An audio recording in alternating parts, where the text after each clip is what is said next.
So Lyft CEO David Risher on the consumer, not seeing anything to worry about so far. Let's see what he has to say.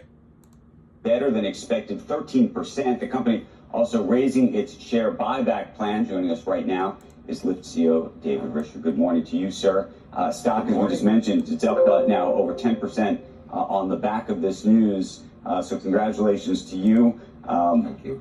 If we could, the chart it's gotten a lot better as the years progressed. Obviously, it wasn't on an overall basis. We can contextualize it. But my question to you is: we talked to Derek Khosrowshahi earlier this week just about the consumer and what they're seeing. It seems like everybody's saying the consumer is much stronger than all of the worries out there. Is that your feeling?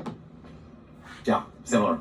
I really think that's right. Look, Lyft is a pretty important part of people's lives every day. We give over 2 million rides. People make literally billions of dollars on the platform. And services, as you know, tend to do well even in times of uncertainty. So far, we're not seeing anything to worry about. In fact, sort of the opposite. As you said, we've been growing. It's our 16th consecutive growth quarter, which is amazing. Rides are up over 16%. So we're feeling pretty good about what we see.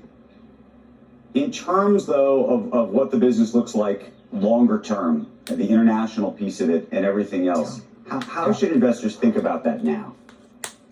So, I've been in the job for about 2 years now, and my focus from the beginning has been the same, which is customer obsession drives profitable growth. And that's what we've been seeing in the US for now quite a long time. We're profitable, we're generating cash and so on and so forth. And we're growing in Canada as well, which is super exciting. We're actually doubled in Canada year on year. So, as you know, when we talked a couple of weeks ago, we've decided to acquire FreeNow, a company overseas. And that helps us kind of diversify, our revenue base. Obviously, it sort of de-risks things, gives us some diversification. I think what works here in the United States is going to work well overseas, and vice versa. We're going to learn a bunch, so hopefully create an even stronger company as a result. But what's the investment ultimately going to look like, do you think, in terms of just CapEx spending? Low on CapEx. I mean, we're an asset-light business. It's kind of amazing, actually. I mean, we have 1.5 million people who drive on the platform, and yet we own almost no cars. We own very, very light assets. So I actually think from a CapEx perspective, we're super efficient. It's a good business. That's why our cash generation has been, it's over $920 million in the trailing 12 months. So feeling good about it. Lyft shares are up today sharply, David. They're up year to date as well. But if you're looking over the last year, they're down by about 25%. If you compare that to Uber shares are up 21% over that past period of time. What do you think the market is seeing? And do you, what's the difference they're putting on valuation in Uber versus Lyft, and why? You have to ask the market on that one. I don't know. What I can tell you is, this is the old Ben Graham quote, that in the short term, the stock market sort of measures in the long term in ways. We're really building a company for the long term. And as I say, I've been in the job for a couple of years now, and I've really, really focused on customer obsession, on operational excellence. Our team is stronger than it's ever been. So I think and then the consumer demand is absolutely there. And remember, there are 160 billion rides that people take in the U.S. alone every year in their private cars, and only 3 billion on rideshare platforms. So I think maybe the bigger story is sort of, how new still this industry is and how much growth there is overall, rather than sort of just the competitive dynamic, which I think, day by day, week by week. I mean, growth for Lyft should look very exciting, right? If you're opening up other markets, if you've just acquired this company for $200 million, FreeNow, whatever it's called. They're in the European market. So I think that activist investor Engine Capital put tremendous pressure on Lyft. We saw a lot of quick changes. So, I mean, had they carried on with the same old, who knows? I think it was a really, really good thing that activist investor Engine Capital came in and put their foot down. But let's continue with the article. It's kind of hard to know how that plays. And David, how important is it just to be in the mobility business versus ultimately in food or other kinds of delivery?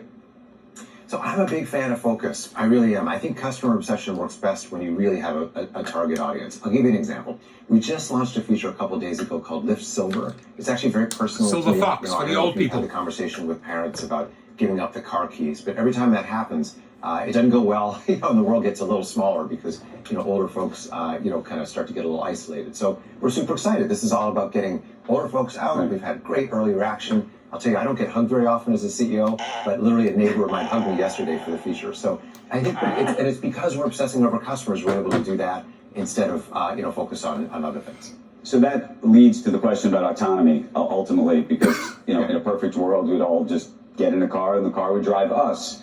How do you think about the competition long-term from Waymo, from Tesla, and to the extent that some of these guys are going to plug into your networks, some may ultimately not, they're going to create their own networks. How does that ultimately play out in your mind? I think you've described it super well. I think there will be a world, and, let's call it 10 years down the road, where buying a car without autonomous is sort of like buying maybe a manual. I love how they say, it's 10 years. Derek Oshoy does the same. It's 10 years down the road. No, it's now. You're taking away jobs right now.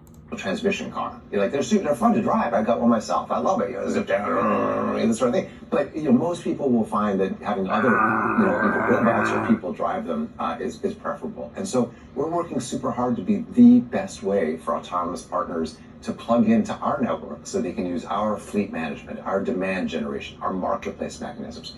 We're actually launching first live in just a couple months in Atlanta with a partner, May Mobility.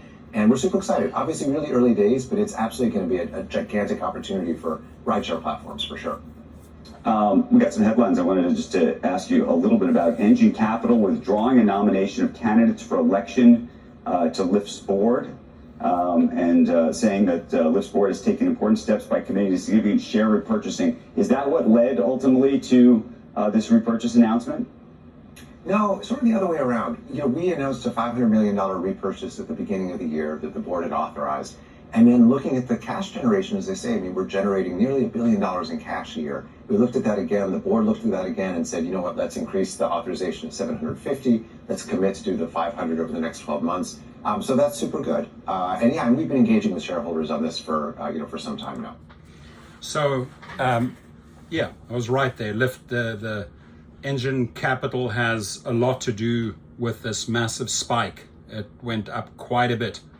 Lyft closes 28% higher than after issuing the buyback and posting a bookings growth. So leave your comments below. What do you think about this interview? Your comments below. Thank you.